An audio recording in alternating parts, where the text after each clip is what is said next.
বিজ্ঞান আমাদের সব সময় বলে যে প্রশ্নের উত্তর খুঁজলে শান্তি পাওয়া যায়, কিন্তু ইতিহাসে এমন কিছু মুহূর্ত এসেছে যখন বিজ্ঞানীরা উত্তর খুঁজতে গিয়ে এমন কিছু পেয়েছেন যা তাদের রাতের ঘুম কেড়ে নিয়েছে। কিছু আবিষ্কার এতটাই ভয়ঙ্কর, এতটাই অদ্ভুত ছিল যে সেগুলো আবিষ্কার করা বিজ্ঞানীরা নিজেরাই বিশ্বাস করতে পারেনি। আজকের ভিডিওতে আমরা এমন 7টি আবিষ্কার নিয়ে কথা বলবো যেগুলো বিজ্ঞানীদের রীতিমতো নির্ঘুম রাত কাটাতে বাধ্য করেছে। কিছু আবিষ্কার আমাদের অস্তিত্ব নিয়ে প্রশ্ন তুলেছে, কিছু আমাদের ভবিষ্যৎ নিয়ে আতঙ্কিত করেছে, আর কিছু আবিষ্কার এমন যে সেগুলো জানার পর পৃথিবীকে দেখার দৃষ্টিভঙ্গি বদলে গেছে। ভিডিওটা শেষ পর্যন্ত দেখুন, কারণ শেষের আবিষ্কারটা এতটাই ডিস্টার্বিং যে অনেকে এটা জানার পর রাতে ঘুমাতে পারেননি। চলুন শুরু করা যাক। Fermi paradox. 1950 সালের কথা। পদার্থবিজ্ঞানী এনরিক ফার্মি তার সহকর্মীদের সাথে লাঞ্চ করছিলেন। হঠাৎ তিনি একটা প্রশ্ন করেন যেটা আজও বিজ্ঞানীদের ঘুম কেড়ে নেয়। প্রশ্নটা ছিল সহজ, কিন্তু উত্তরটা ভয়ঙ্কর। তিনি বলেন, এই বিশাল মহাবিশ্বে যেখানে বিলিয়ন বিলিয়ন গ্যালাক্সি আছে, প্রতিটা গ্যালাক্সিতে বিলিয়ন বিলিয়ন তারা আছে, তাহলে এলিয়েনরা কোথায়?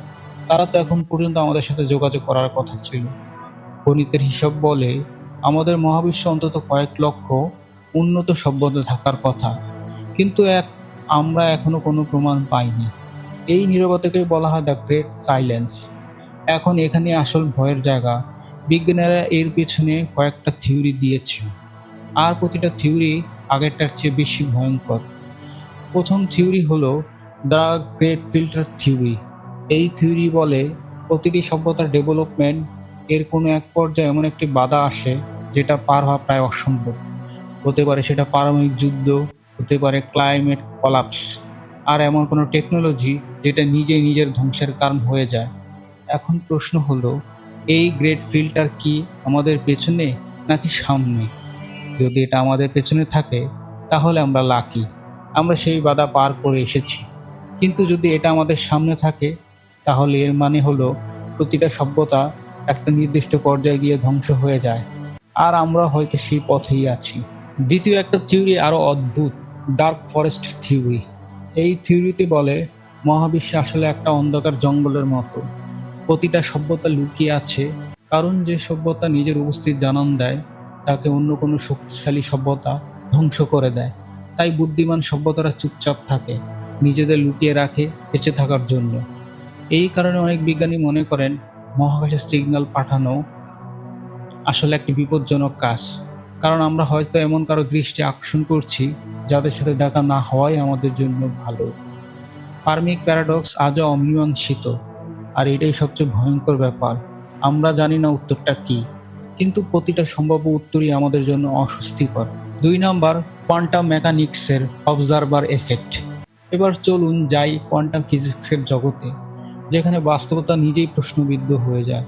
1920-এর দশকে বিজ্ঞানীরা যখন সাব অ্যাটমিক পার্টিকেল নিয়ে গবেষণা করছিলেন, তখন তারা একটি অদ্ভুত জিনিস লক্ষ্য করেন।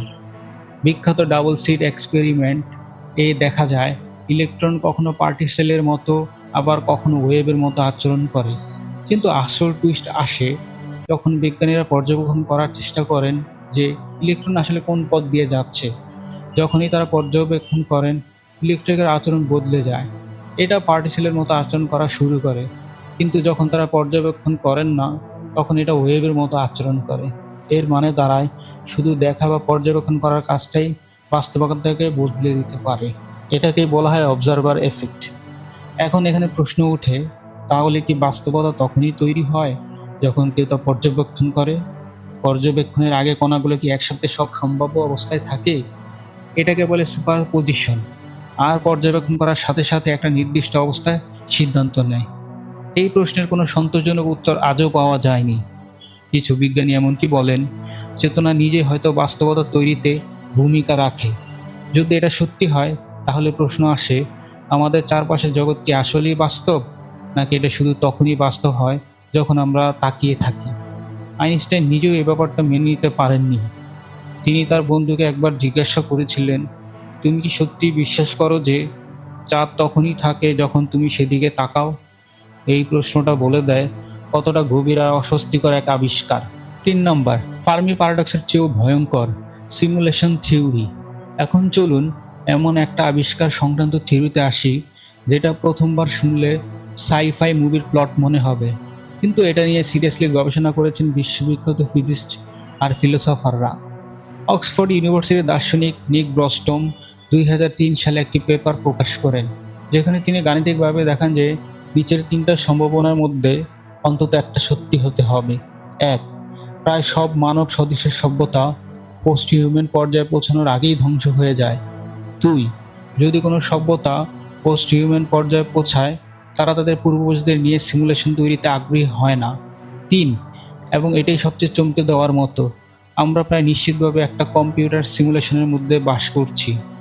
এখন এটা শুনতে হাস্যকর মনে হতে পারে, কিন্তু চিন্তা করে দেখুন, আমরা নিজেরাই এখন এমন এক ভিডিও গেম তৈরি করছি যেগুলো এআই চরিত্ররা প্রায় বাস্তবের মতো আচরণ করে।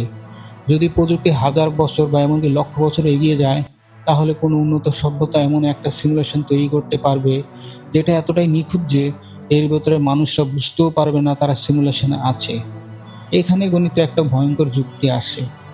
যদি একটা সভ্যতা এরকম হাজার হাজার সিমুলেশন তৈরি করতে পারে, তাহলে বাস্তব মহাবিশ্ব মাত্র একটা, কিন্তু সিমুলেট মহাবিশ্ব হতে পারে অসংখ্য। তাহলে গাণিতিক সম্ভাবনা হিসেবে আমরা বাস্তব মহাবিশ্বে থাকার চেয়ে সিমুলেটেড মহাবিশ্বে থাকার সম্ভাবনাই বেশি। এলেন মাস্কও একবার পাবলিকলি বলেছিলেন, বাস্তবে আমরা সিমুলেশনে বাস না করার সম্ভাবনা বিলিয়নে একটা। এই থিওরি নিয়ে বিজ্ঞানীরা এখন সিরিয়াসলি এমন পরীক্ষা নিরীক্ষার কথা ভাবছেন, যা দিয়ে বোঝা যেতে পারে মহাবিশ্বের কোনো কোডিং লিমিট বা পিক্সেলেশন আছে কিনা, অনেকটা ভিডিও গেমের মতো। প্লাসিবো ইফেক্ট আর মনের অবিশ্বাস্য শক্তি। এবার চলুন একটু অন্যরকম একটা আবিষ্কারে যাই, যেটা মেডিকেল সায়েন্সের জগতে ভূমিকম্প তৈরি করেছিল। চিকিৎসা বিজ্ঞানে একটা জিনিস আছে যাকে বলে প্লাসিবো ইফেক্ট। এটা এমন একটা ঘটনা যেখানে একজন রোগীকে যদি বলা হয় যে তাকে একটা কার্যকর ওষুধ দেওয়া হচ্ছে, কিন্তু আসলে তাকে একটা সাধারণ চিনির বড়ি দেওয়া হয়, তাহলে রোগীর অবস্থা উন্নতি হয়। এটা এতটাই শক্তিশালী যে কিছু গবেষণায় দেখা গেছে প্লাসিবো চিকিৎসা প্রকৃত ব্যথানাশক ওষুধের সমান কার্যকর হতে পারে। এমনকি কিছু ক্ষেত্রে ডামি যার সার্জারি করেও রোগীরা প্রকৃত সার্জারির মতোই উপকার পেয়েছে। কিন্তু যেটা বিজ্ঞানীদের সবচেয়ে বেশি অস্থির করে তুলেছে সেটা হলো নোসিবো ইফেক্ট, প্লাসিবোর উল্টো দিক।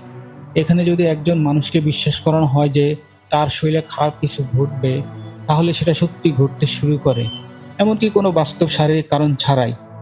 একটা বিখ্যাত ঘটনা আছে যেখানে এক ব্যক্তিকে ভুলবশত বলা হয়েছিল যে তিনি একটা ওষুধের ওভারডোজ নিয়েছেন।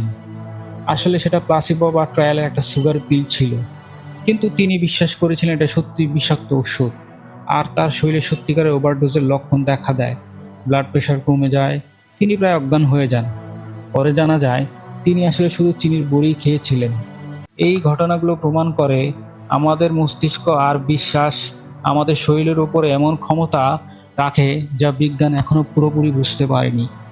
এর মানে কি এই যে বাস্তবতা অনেকটা আমাদের মনের তৈরি?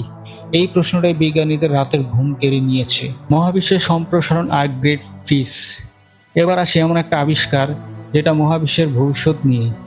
1998 সালে বিজ্ঞানীরা একটা চমকে দেওয়া আবিষ্কার করেন। তারা লক্ষ্য করেন মহাবিশ্ব শুধু সম্প্রসারিত হচ্ছে না, বরং এই সম্প্রসারণের গতি ক্রমাগত বাড়ছে। এই আবিষ্কারের জন্য 2011 সালে নোবেল পুরস্কার দেওয়া হয়। এই অ্যাক্সেলারেটিং এক্সপেন্সের পেছনে যে অদৃশ্য শক্তি কাজ করছে তাকে বিজ্ঞানীরা নাম দিয়েছে ডার্ক এনার্জি। সবচেয়ে ভয়ঙ্কর ব্যাপার হলো আমরা জানি না এই ডার্ক এনার্জি আসলে কি। এটা মহাবিশ্বের প্রায় 68% তৈরি করে, অথচ এটা সম্পূর্ণ রহস্যময়। এখন এই আবিষ্কারের ফলাফল কি? বিজ্ঞানীরা হিসাব করে দেখেছেন, যদি মহাবিশ্বের সম্প্রসারণ এভাবেই চলতে থাকে, তাহলে বিলিয়ন বিলিয়ন বছর পর একটা অবস্থা আসবে যাকে বলা হয় heat death of the universe বা গ্রেট ফ্রিজ। এই অবস্থা মহাবিশ্বের সব তারা একে একে নিভে যাবে, সব শক্তি সমানভাবে ছড়িয়ে পড়বে, আর কোথাও কোনো তাপমাত্রার পার্থক্য থাকবে না। যেখানে তাপমাত্রার পার্থক্য নেই সেখানে কোনো কাজ সম্ভব না, মানে কোনো জীবন, কোনো গতি, কোনো পরিবর্তন কিছুই থাকবে না। পুরো মহাবিশ্ব হয়ে যাবে ঠান্ডা, অন্ধকার আর সম্পূর্ণ নিস্তব চিরকালের জন্য। সবচেয়ে অস্বস্তিকর ব্যাপার হলো এটা কোনো বিস্ফোরণ বা হঠাৎ ধ্বংস না, এটা হবে অসীম ধীর, অসীম শান্ত একটা মৃত্যু যা কখনো শেষ হবে না। মহাবিশ্ব চিরকাল থাকবে, কিন্তু তার ভেতরে আর কিছুই ঘটবে না। এই আবিষ্কারটা এতটাই বিশাল স্কেলে যে এটা নিয়ে চিন্তা করলে মানুষের অস্তিত্বের ক্ষুদ্রতা খুব স্পষ্টভাবে বোঝা যায়। ফার্মি প্যারাডক্সের সমসাময়িক আবিষ্কার। চলুন এবার একটা বাস্তব ঘটনা নিয়ে কথা বলি, যেটা আজও সমাধান হয়নি। 1977 সালের 15ই আগস্ট ওহাইও স্টেট ইউনিভার্সিটির বিগ এয়ার রেডিও টেলিস্কোপ একটা শক্তিশালী রেডিও সিগন্যাল রেকর্ড করে, যেটা মহাকাশ থেকে আসছিল। এই সিগন্যালটা এতটাই শক্তিশালী আর অস্বাভাবিক ছিল যে জ্যোতির্বিজ্ঞানী জেরি এহমান প্রিন্ট আউটের পাশে লিখে দেন ওয়াও, আর তখন থেকে এটা পরিচিত ওয়াও সিগন্যাল নামে। এই সিগন্যালটা এসেছিল ধনু নক্ষত্র মণ্ডলের দিক থেকে, আর এটা একদম সেই ফ্রিকোয়েন্সিতেই ছিল যেটা বিজ্ঞানীরা মনে করেন এলিয়েন সভ্যতা যোগাযোগের জন্য ব্যবহার করতে পারে।